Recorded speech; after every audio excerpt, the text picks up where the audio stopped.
How did that cloud of suspicion that she lived under during the last years of her life affect her? You know, she laughed it off most of the time. Patsy was a very resilient person, very faithful to her God, and she knew in her heart what the truth was.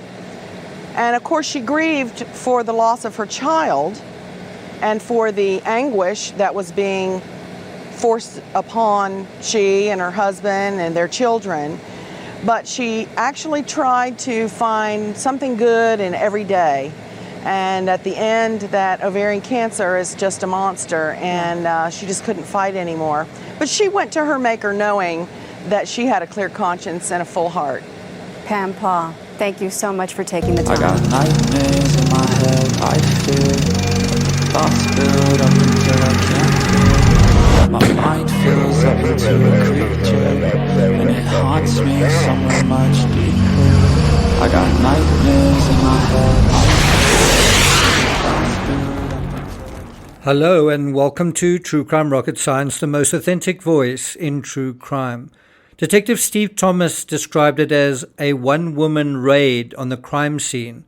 It does seem to explain why certain items that were photographed were later never found, such as the book Mindhunter, also items of duct tape. And those are the known unknowns. What about the unknown unknowns? So if you think this case was compromised, that it's unsolved more than 2 decades later, well, this is Exhibit B. If A is the massive contamination of JONBENET's body, B is the strategic theft of crime scene evidence on December 28th. And you know what happened on that day? That was the day that the Ramseys gave the police something. They gave fingerprints. They gave, I think, hair samples. And so, very ironically, one of those rare events that the Ramseys gave something, quite a lot was taken. In this analysis, we'll look at who did that and how it happened. Before we get to that, if you haven't subscribed to the channel, please do. If you're finding this analysis, incidentally, according to my analytics, about 2/3 of you who are watching are not subscribed. So you really do me a favor to hit the subscribe button if you still haven't. Also, some people say, why are your videos so short? Well, I really make my videos as long as the average view time, and since most of you seem to be viewing less than 8 minutes, well, that's the sort of target time. So if you want longer videos, it does make sense to watch for a longer period of time. I always feel when I'm making a longer video, if it's going past 10 minutes, I'm thinking, well, they're not going to even be watching this anyway. It's not a very nice thing to be doing where you're sort of working thinking, well, they're not going to watch this anyway. So if you watch for longer, well, the videos will go on for longer. If you're finding this analysis worthwhile, please like, share, leave a comment. You can also hit the thanks button, and let's get started. So, number 1, Patrol Officer Angie Chromiak was ordered to chaperone Pam Paugh, that's Patsy's sister. You heard her speaking at the beginning of this video. She was ordered to chaperone Patsy's sister to 755 15th Street to collect some of the Ramsey's clothing. That was the ostensible reason that Pam was there. And I wouldn't be surprised if the whole contrivance was, well, they've got to go to a funeral, they left all their belongings at home, and they need their, clothing in order to dress for the funeral. And you can imagine most people being sympathetic to that kind of request.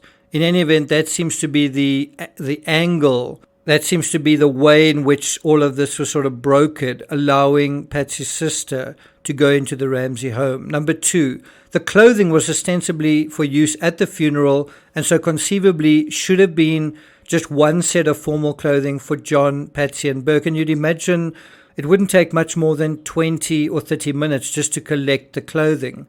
Now, irrespective of the reason for removing the clothing, no objects whatsoever should have been removed from the crime scene. Do you agree with that? Number 3, curiously, despite orders from police headquarters that Pam was authorized to remove clothing, Pam Paugh was dressed up in a police officer's uniform. She donned a Boulder police jacket. That's how Detective Steve Thomas puts it, including a badge and requisite police patches. The official reason for this ruse, well, it was meant to disguise Paugh's identity from the media. And there is actually video footage taken by the media of Pam entering the home. I'm not sure if the media knew that it was her. Now, what more than that? I think we must at least acknowledge the possibility that Pam's police disguise may also have fooled some of the other officers on the scene. And besides this, the need to fool the media was perhaps more necessarily to protect Team Ramsey and the powers plucking at police strings than anyone else. Either way, a relative going to a crime scene under false pretenses, where another relative is a prime suspect and being fingerprinted at that very moment, well, what could go wrong? Number 4, Paugh is accompanied through the house by Detective Mike Everett. So all of this is actually supervised, which is actually crazy. After an hour rummaging through the home, Paugh emerged with a single large cardboard box, not a suitcase, which Thomas describes as full to the brim. That would be bad enough, but... God damn it, that's not all! Number 5, Paugh then spent several more hours making additional trips to the house, collecting suitcases, bags, boxes, and loose items. Now you've got to imagine just how much evidence can be collected, can be accumulated in several hours inside a crime scene. Chromiak began to get antsy as Paugh continued to pillage the contents of the house. When Chromiak noted her objection to the detective, Everett told her to butt out on account that the detectives already know who did it. Can you believe it? If there's any rationale that ought to have convinced a junior officer, this was it. Don't worry, we've got this, we've got all the evidence anyway. Well, the flip side of the coin would conceivably be a situation where Officer Paugh has been instructed to offer a hand in getting the Ramseys' clothes. But if you can get away with it, take the whole arm. I wouldn't be surprised if Everett's instructions came straight from the DA. Anyway, number 6. Paugh's last trip was to the bedroom of the murdered child. As if in obeisance to orders from heaven itself, Paugh drove herself to get the job done, repeating to herself, "You can do this." Number 7. Everett noted the items Paugh removed, but in general terms. So it seems like he wasn't really even paying attention. Even so, the smorgasbord of stuff that Paugh had seized was astonishing and alarming. Bills, credit cards, tiaras, a black cashmere coat, bathrobes, a cell phone, bank records, even the Ramseys' passports. So much for funeral clothes. With Paugh in the front seat clutching a bunch of stuffed toys and the rest of the car stuffed to its gills, Chromiak drove off. Paugh screeched into her ear to remove the latex gloves she was wearing and then barked at the officer to get a Diet Pepsi at the nearest McDonald's. Number 9. While Chromiak indulged Officer Paugh, including paying the bill, according to some reports, Paugh regaled Chromiak with a tale about making her first million in her early 30s and not knowing how to spend the money. Steve Thomas in his book points out at the time Patsy's sister worked in a department store selling cosmetics.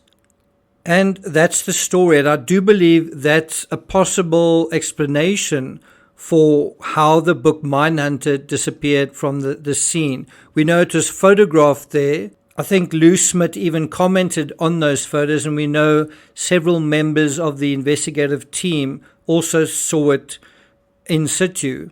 So why was it never taken into evidence? Well, this could be the explanation. With the guts of the Ramsey residents en route to a safe house, Team Ramsey had just scored a massive coup with the cops. Perhaps emboldened by this, the cops were informed the Ramseys now had legal counsel and they would address the DA's office rather than investigators. That in itself is very interesting, very early in this game.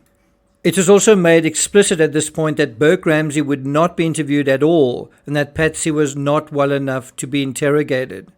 I'm not going to take it further than that except just to re-emphasize, if you're going to say that the police bungled the scene and they allowed the scene to be contaminated, it's all the police's fault.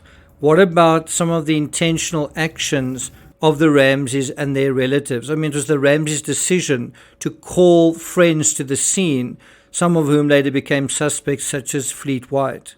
In The Death of Innocence, John writes the following regarding this particular incident. Eventually, arrangements were made for Pam Paugh, Patsy's younger sister, to go back to the house under police supervision and get a few things we needed. She, Pam, would be allowed to stand at the door of a room and point at the items. Then the police would carefully catalogue these possessions and deliver them to her. It's a little bit of a different scenario here to the one that I presented. So which one is true? Something else that immediately emerges from this is also that Patsy specifically wanted Pam to retrieve JonBenet's My Twin doll. According to Lawrence Schiller's account of the event, Pam also made away with an oil painting, several American Girl dolls, and a portfolio of JonBenet's pageant photos. And that begs the question, why? And we'll deal with that, the My Twin doll, in an upcoming episode. Thank you for listening, and I'll see you guys next time.